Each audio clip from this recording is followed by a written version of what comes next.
S nama je pacijentica na kojoj je izveden revolucionarni zahvat, jedna kratka operacija glasnica. Ona će nam reći kako sve proteklo i kako se sada osjeća. Pa ovako, ja inače, dobar dan, kao prvo, ja inače imam duži problema sa glasom, ali ne u takvoj mjeri ko zadnjih godinu i pol, znači počela isprekidanost, onda biti bez glasa, dosta neugodna situacija i navodno da botulin, botoks to pomaže. Uglavnom zadovoljni ste i čuli smo od doktora da će pravi efekt biti za nekoliko tjedana. Da, upravo tako. Ja sam sad u tom iščekivanju, prošlo je možda tjedan dana od tog zahvata. Čujte, pomak malo je, ali još nije u onoj pravoj mjeri. Drago mi je da sam to obavila, u velikom sam iščekivanju.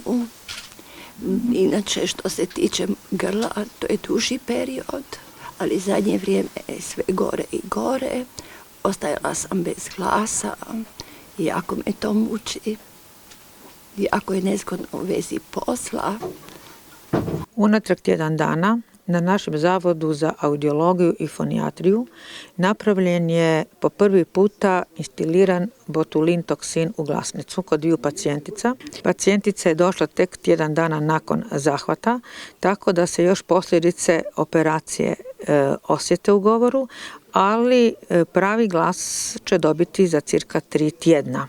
Zahvat je bio relativno kratak, prvi puta izvođen u Hrvatskoj, na što smo mi zapravo jako ponosni i za mene osobno, ja ta zahvat nazivam revolucionarnim zahvatom. Kod takvih disfonija glasnice su obično čvrste, napete, bilo u razmaknutom ili primaknutom položaju. I naravno to onda dolazi do glasovnih komplikacija, do poteškoće znači govora, do socijalnih problema u smislu pogotovo ako je pacijentica zaposlena i naravno takvi pacijenti se ponekad znaju izolirati od svoje cjeline.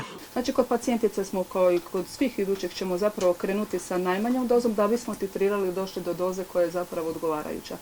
Potrebno je ono što sam gledala i stručnu literaturu 4 do 5 dolaska zapravo da bismo mi mogli reći koja je ta optimalna doza kod pacijenata. Zato je bitno to i praćenje pacijenta i suradnja, znači i glavne sestre iz zavoda i svih nas da vidimo koliko dugo je taj lijek djelovao i kad smo zapravo postigli poboljšanje.